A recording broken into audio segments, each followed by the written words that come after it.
کورسات مەگەزین جارێکی تر دەچێتەوە بەردەم یەکێک لە هونەرمەندە باش و ناسراوەکانی کورد کە ئەویش هونەرمەند شەهێن تاڵەبانیە، هونەرمەندی ئازیز و خۆشەویست شەهێن تاڵەبانی لە شاری لەندەن دەژی ماوەی چەند ساڵێکە. بۆیە بە باشمانزانی لە نزیکەوە دیدارێکی تایبەتی لەگەڵ ئەنجام بدەین و چەند پرسیارێکی تایبەتی لێ بکەین کە لەوانەیە بۆ تۆی هەوادار و گوێگری ئەم هونەرمەندە ئازیز و خۆشەویستە تاوەکو ئێستا بێ وەڵاممان بێتەوە. بۆیە لەگەڵماندا بن بۆی کە لە نزیکەوە ئەمڕۆ کاتی ئەم هونەرمەندە ئازیزە دەگرین و کۆمەڵک پرسیاری تایبەتی لێ دەکەین و هەوڵیش دەدەین چەند گۆرانێکی تایبەتی خۆی کە زۆری نەمان یادگاریمان لەگەڵی هەبێت ڕاستەوخۆ بۆ ماچی کورسات مەگەزین بێڵێتەوە.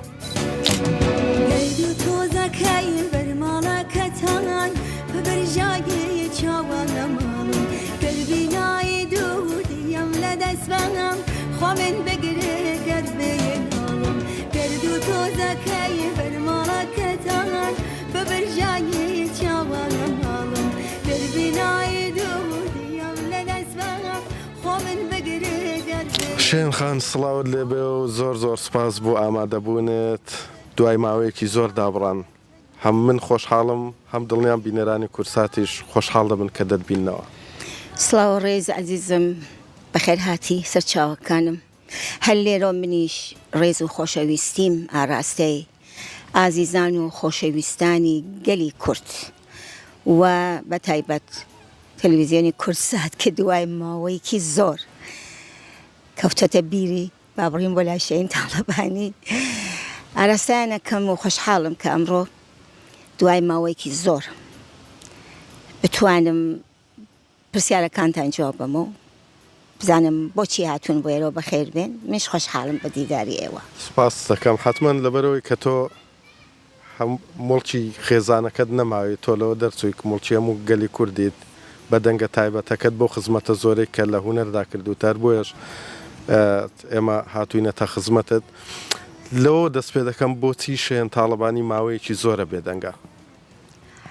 خەتای من نییە بێدەنگم، خەتای تەلەڤیزیۆنەکانە بێرۆ دەربایسی. تەلەڤیزیۆن بۆ داناوە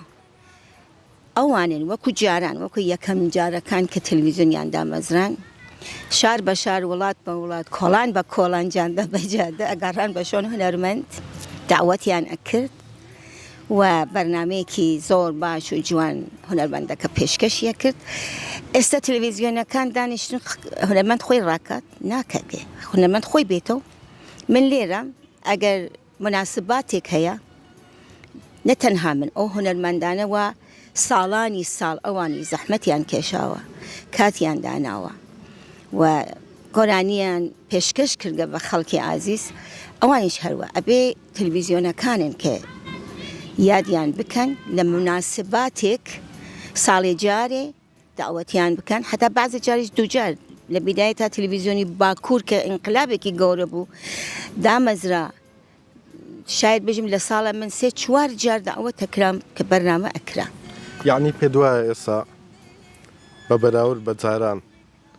ئەم بەم شێوازە خزمەت بە هونەرمەندان ناکرێت بەگشتی نەکرد تەلەڤیزیۆنەکار بەگشتی لەلایەن شوێنە بەرپرسەکانیشەوە. ئێمە جگە لە تەلەڤیزیۆنەکان هەندێک شوێنمانەیە کە بەرپرسن لەوەی کە خزمەتی هونەرمەندان بکەن خزمەتی هونەر بکەن. لە هەولێر و لە سلێمانی نایکەن هەلەوەیش بەڕاستی وەکو جاران نییە. ئێستا وتم هونەرمەند خۆی هەوڵ ئەدات کە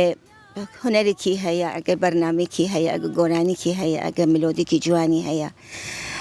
هەڵسێ بێت و بڕێت پێشکەشی بکات. نایژم تەلەڤیزیۆنەکان بانگ ناکەن لە هونەرمەندەکان ولی ئەوانەوە هەن لە ناو شارەکە یان شاید من نەمبینیوە یاکێکی خۆمم ئەلئان 3 ساڵ زیاترە من لە کوردستان گەڕاومەتەوە پێشنەهات کە کورسات کوردستان تیڤی یا تەلەڤیزیۆنەکانی تر چۆن نازانم چەندانە تەلەڤیزیۆن هە لە کوردستانە کە زۆریش ئەوانە هەریان توانی هەر ئەو دوو کاناڵە بێ هەر وەکو جاران باشترین و جوانترین بەرنامەیان پێشکەشە کرد.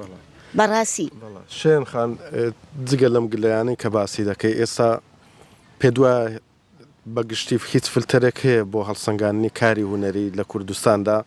بۆ وەک دەبینین کە ئێستا ژمارەیەکی زۆر لە هونەرمەند و گۆرانی بێش پەیدا بووە لە کەناڵەکان لە سوۆسیال میدیاکان کارەکانیان پەخش دەکرێت پێ دوایە هیچ فلتەرێک هەیە بۆ هەڵسەنگانی ئەم کارە هوەریانە پێشتر لەوانەیە بیزانی تا ڕادەیەکی زۆر باش فلتەرێکی باشە بوو بۆ هەڵسەنگانی کارە هوەریەکان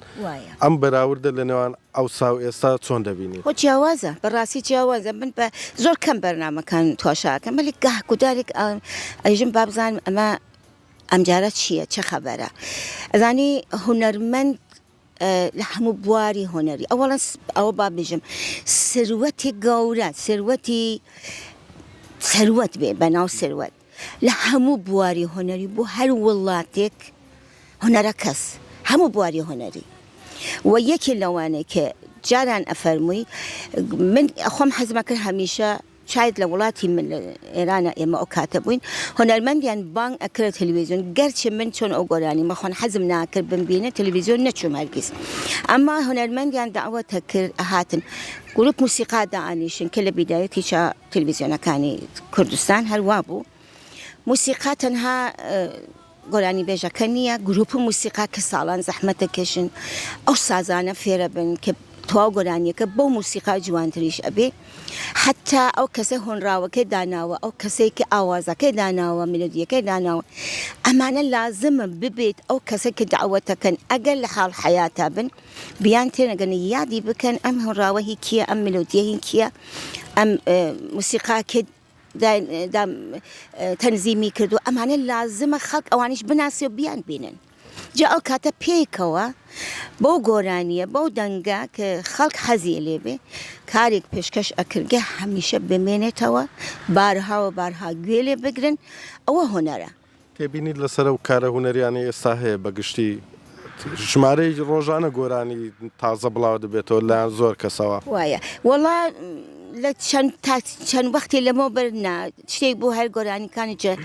حەزی چەکەم گۆرانی هونەرمەندانی پێشوو دائم بخوێنێتەوە یادی لێ بکەن ئەوانێک کە لە حاڵ حەیاتانین ئەوە خۆی شتێکی جوانە ئەمما من ملۆدیکم ئەم ماوەی گوزەشتە لەم چەند ساڵ گوزەشتە هاتوومەتەوە گوێم لێ نەبووگە کە تواو ئیتر لە ناخمە ئەسەر بکە تازەگی چەند گۆرانیک ئەوش نە لە تەلەڤیزیۆن هەر لە تەلەفۆنەکە تواشغایەکەم ئیسە لە یوتیوب هەست یا لە مەسنجەرە هەیە شتێکە هەست پەخشیەکەنەوە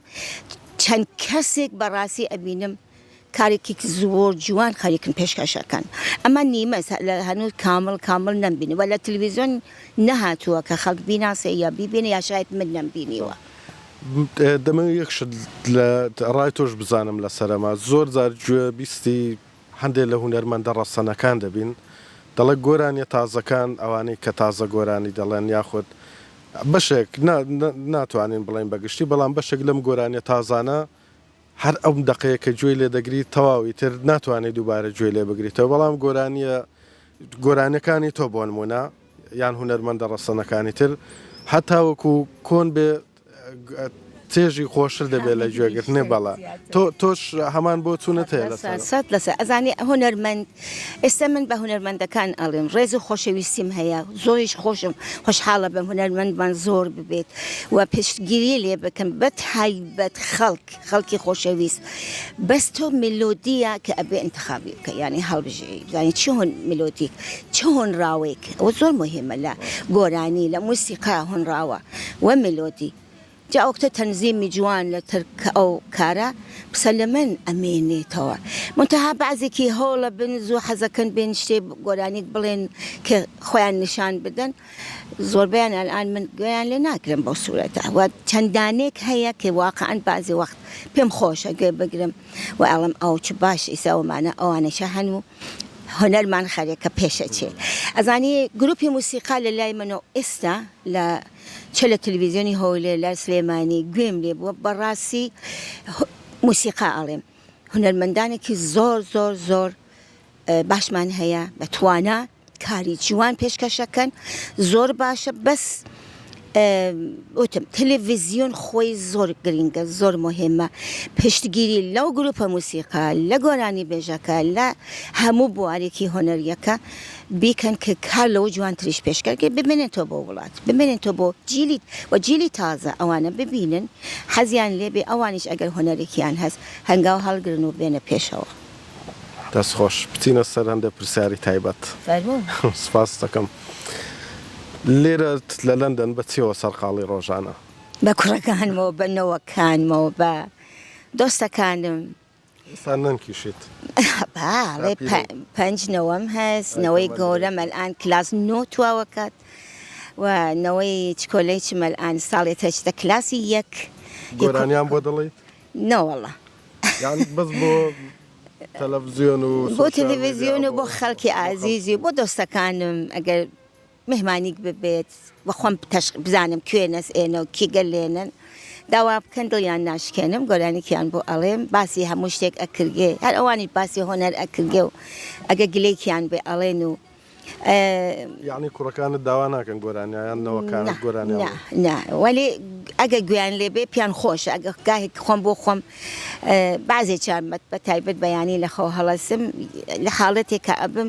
ئەگە گوێم لە موسیقایت ببێ لەنا ئەو موسیقا خۆم بۆ خۆمەوە منیش شتێک ئەڵێم تر ئەگەر لە لایەن بم دایکە چەند خۆش بۆ ئەو تیکاکەوتت ئێوە گوێ ناگرم بە من شتێکتان بۆ بڵێ کاری من ئەوەیە ئیتر دیتنی دۆستە گاهی سەفەرێک کۆلاکەم ئەم شەمبەیچە ئەڕۆم تا ئیسپانیا هەروە لەگەڵ نەوەکانم ئێرمە دەرە و کوڕەکان ئەبینم گاهێک نانێکی خۆشیان بۆ دروستەکەم پێیان خۆشە ئاوە سەرم گەرم. ئەی لەگەڵ غەریبی ڕاهاتوویت؟ وەڵی تر 40 ساڵە لێرین مەجبورین ڕابین تازە ئێرە تر عادەتمان پێ کردگە. تامین نیشتیمانی خۆت دەدات؟ نیشتمانی خۆم ئاخرزانی چە ئێستەنە وەلێ ئەکەفیتە بیری ئەو کاتێ منداڵیت و گەنجاییتیت و کارەکانت و وەرزشت و زیاد شتگەلێک ئەبینی ئەوانە خۆ معلومە بنیام هەموو کەسێ بیری ئەکا. حەز دەکەی ڕۆژێک بگەڕێیتەوە بە یەکجاری بۆ یەکێک لە بەشەکانی کوردستان پارچەکانی کوردستان خود کەوای لێبێ کوردستانی گەورە هەموو یەک بگرێتەوە؟ وتم ڕێز و خۆشەویستم بۆ تەواوی گەلی کورد لە هەرکوێ ببن بەڵام تازە بەم هەموو ماوە کە ئێمە لێرەین و کوڕەکانم لێرە پەروەردە بوو گەن فکر ناکەمە بتوانم بڕمە بۆ هەمیشە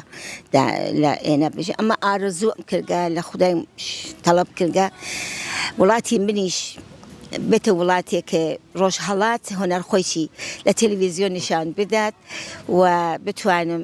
جارجاری تەلەفۆنم بووەکەن ئەڵێن بۆ ئاواتە کە ئێران بێتەوە یانێ کوردستانی ڕۆژهەڵاتیش وەکو جاران ئازاد ببێتەوە تۆ بیتەوە هەر لە ناو مەیدانەکەی ئازادی هی پێ ئەڵێن ئێستا بتوانم کۆنسرتێکیان بۆ بکەم هیوادارم وابێ بە زووی بتوانین بڕینەوە بۆ وڵاتی خۆی چمانتە فەرق ناکە کوردستان بۆ من هەمووی خۆشەویستە هەموو گۆشەی هەمووی لە تایبەت من 22 ساڵ لە هەولێر و سلێمانی ژیانم گوزارانوە و ئەحساسەکەم ئێنێشی خۆمە نە تەنها سنە. یعنی بڕیارت داوە تا کۆتایی هەر لێرە بیت؟ وەڵ بازم نازانین بازم بەستگی هەیە یانێ بزانین داهاتووی وڵاتەکەمان چی ئەبێت داهاتوو ئازادیەکە ئەبێت خۆشیەکە تێتەوە ناو وڵات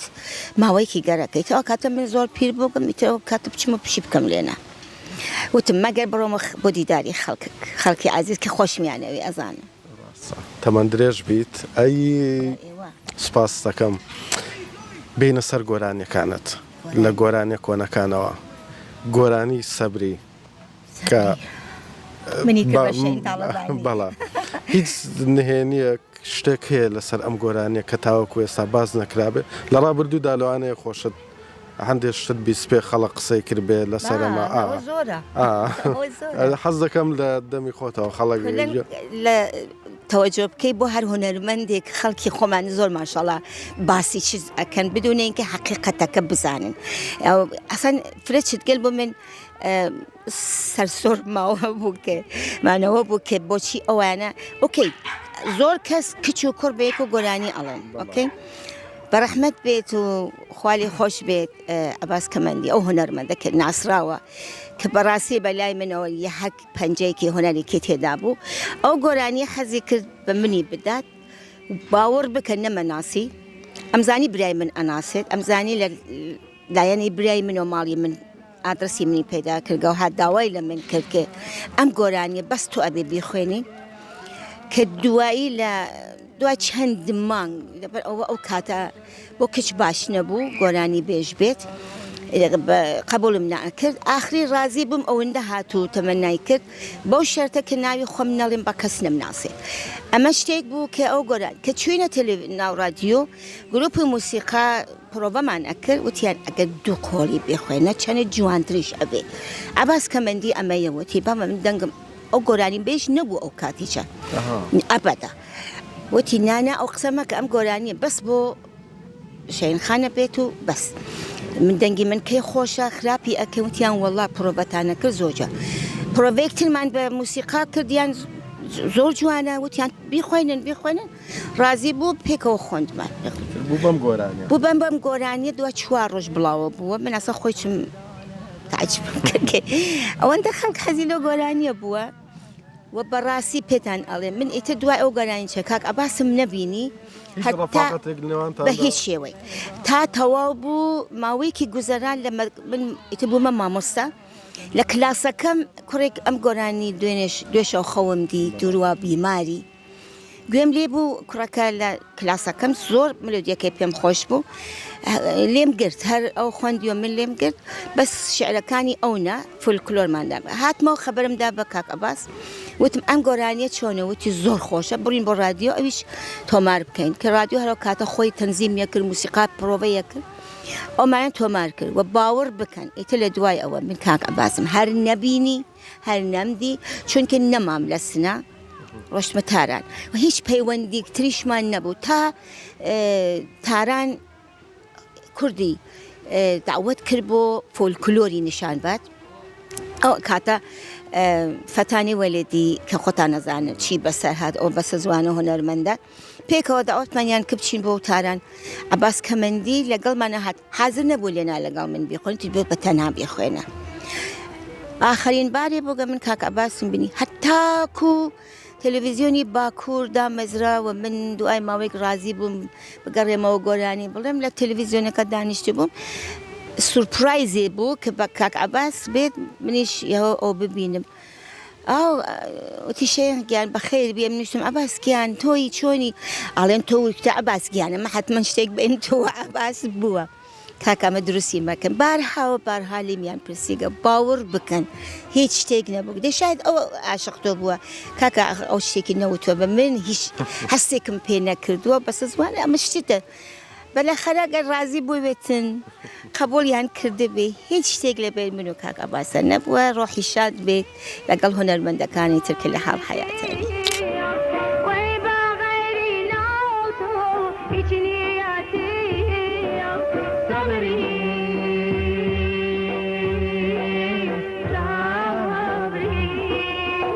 شرط بلا دام وخد تاروجي ما باشا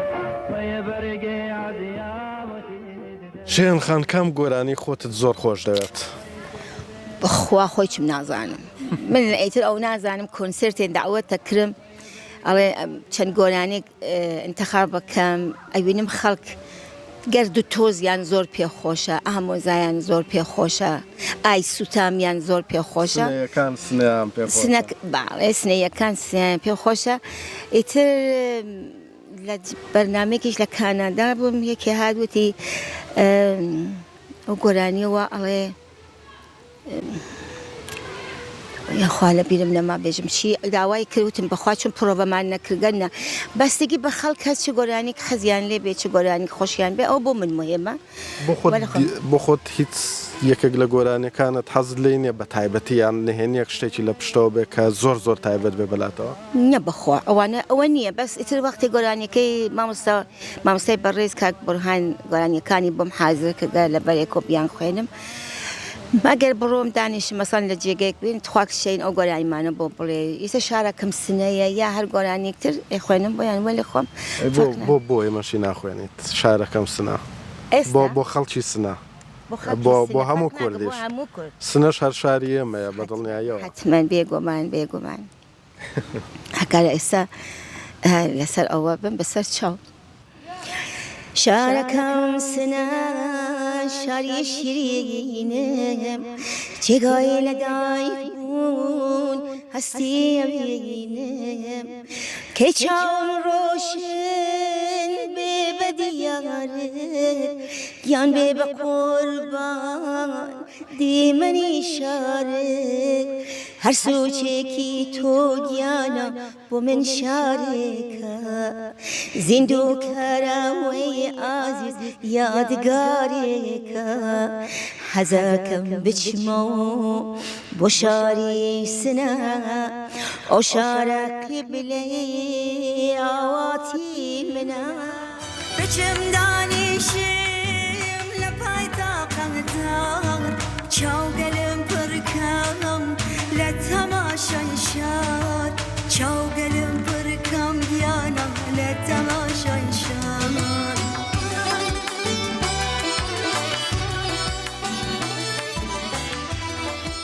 زۆر چوویتە ناخی گۆرانیەکەەوە خۆشکێکی زۆر عزیزم لە دەستاوە و لە سنە نێژراوە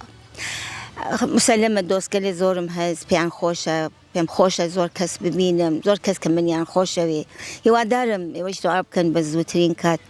بتوانین ئەم ئاواتە بەدی بێت ئێمەش بە هیوان کە بە زووترین کات سنە ببینیتەوە لەوێش کۆنسێرت بکەیت ئامین ئامین ئامین ئەگەر دەنگ ببێنێ ئیشاڵڵا بە زووی بەڵام تا تۆزێ ماوە دەنگەکە ئیشاڵڵا چێن خان گۆرانی ئامۆزاجیان ئامۆزان بۆ چێ دوێ بۆ ئامۆزا دوێتەوە ئامۆزان بووە بڕوات بێ هەر هیچ شتێک نەبووە ئامۆزاکان من زۆر خۆشەوێ ڕێزم هەیە بۆیان بەڵام هیچ شتێک بەس بۆ ئەوان مەخۆن ئەزان چێت لە میلۆدیەکەی ئەخر ئەم ئامۆزاگیانە جۆرێتر خوێنرا بوو من خۆم گۆڕام بەم شێوازە کە مامۆستا بۆرهان وتی زۆر جوانە بیکە گۆرانی و بۆ ئەوانە کە ئامۆزایان خۆشەوێ لەگەڵ ئامۆزاکانیان ژیانی خۆشیان هەیە پێشکەش بۆوانم کردە پێشکەش بۆیان کردەوە هەڵڵا من پرسیارم زۆر لێ کردی زۆر ماندووشم کردی کۆتایی قسەکانمان حەز دەکەم بە گۆرانیەک بێ بەڵام بەدلەوە گەر قسەیەکی تایبەتت هەبێ بتەوێ بیکەیت لە ڕێگەی ماچ کورساتەوە شتێکم بیرم چوو بێ لە تۆی پرسم بازم ڕێز و خۆشەویستیم ئاڕاستەی هەمووی ئەو ئازیزان و خۆشەویستان و هونەرمەندان و موسیقا و گۆرانی بێژ و کاربەدەستانی کورسات ئاراستیان ئەەکەم هیوادارم هەمویان سەلامەت و تەمەندرێژ بن و هەروە کاری جوان وەچ بێژم فعلەن لە حاڵ حازرە بدونە ئەمە کێ من نەزەرێکی تر بم بێژ منە ئەوان خراپن ئەمان فقط باشن کورسات بەرنامەکانی باشترە مدیریەتی باشترە من داواکارم لە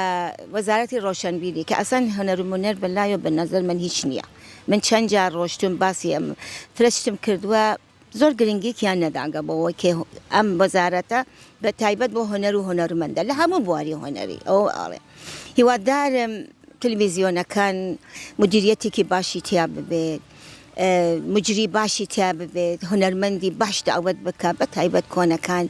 کە ماوەیەک هەن کە جیلی تازە بیان بینن بیان ناسن گۆرانیەکانیان گویان لێبێت و لە ڕێگەی هۆنەرە و پێش بچن بازم بە ئاستێکی زۆر لەمە بەرزتر و جوانتر بگەین کە دنیاش هۆنەری کورد بناسێت یەک شتم بیر چوو پێت بڵێم و لێت پرسم بەرهەمی تازەت لە داهاتوودا دەبێت زۆرە یانێ چەند ئەگەر ئەم چەند ساڵە من نەمتوانی بەرهەمەکانم ئامادە بکەم پێشکەشی خەڵکی ئازیز بکەم ئەو مەسائلە بوو لە کوردستان بابەتی شتێک بۆ من پێش هات هەمە ئەوە ئاڵێم خۆ من گەرەک ئەوە نیم کە خۆم ڕاکەم بتوانم بڕۆم بازم گروپ موسیقا پەیاکەم ئاوازدانەر دانم پەیاکەم تەنزیم کۆنەندە ئەوانە مشکلە بۆ من ئێتر ئێستا ئەگەر تەلەڤیزیۆنەکان داوەتیان کرد و وەکو جاران بیدایەتەکان بانگیان کرد خۆ ئەو ماشەڵڵا ئەو هەموو گروپە موسیقا لێناتوان جوانترین تەنزیمی بکەن و گۆرانیەکان لێنا تۆمار بکەن و خەڵک گوێ لێ بکرێت ئێمەش بە هیوان و چاوەڕێین کە ئەمە ببینین لە داهاتوێکی نزیک ئینشاڵڵا حەز دەکەم بە یەک گۆرانی گەرد و تۆزەکەی بەمە کۆتایی پێ بێن پێشکەشکێ بە بینەرانی کورساتەوە بە منیش یەکە لەم گۆرانیانە کە زۆر حەزم ئەواتە خوازم هەمووی گەلی کورد لە هەر کێ هەن سەلامەت بن تەمەندرێژ بن لە کاریانە سەرکەوتوو بن پشتگیری فرە زۆر لە هونەرمەند بگرن وەکو عەرەبەکان وەکو تورکەکان وەکو فارسەکان ئێمە هیچ کەم نین لەوان زۆر تریشن ئەوەشمە لە بیرچۆ بێژم ئێوە تواشای سازەکانی ئامێرەکانی موسیقای کوردی بکەن کەم وڵات هەیەتی ئەزانی بۆیە ئەڵم ماشەڵڵا لە هونەرمەندەکانی موسیقال ئانە زۆر لە ئاستێکی باشە هەن بەڵام ئیتر دابزانین ئەو هەوڵە بدەن و هۆنەری ئێمە بگەینن بەو جێگا کە دنیا بمان ناسێ بە هیوانە باش گەرد و تۆز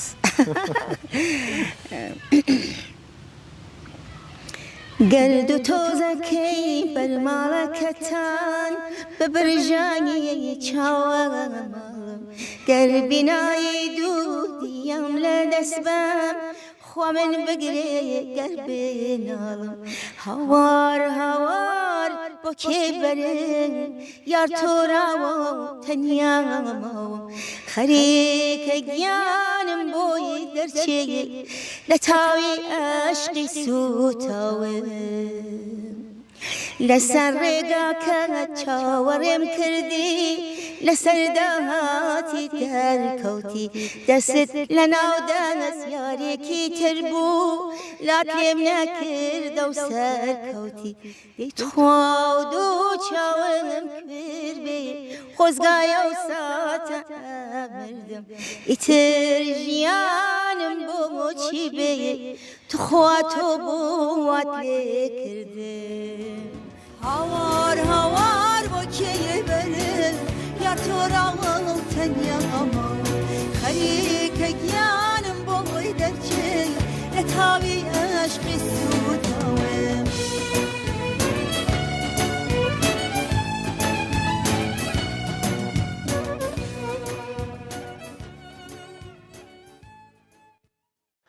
سپاس بۆ هاوکارمان توانە بۆ ئامادەکردنی ئەم دیدارە تایبەتە لەگەڵ هونەر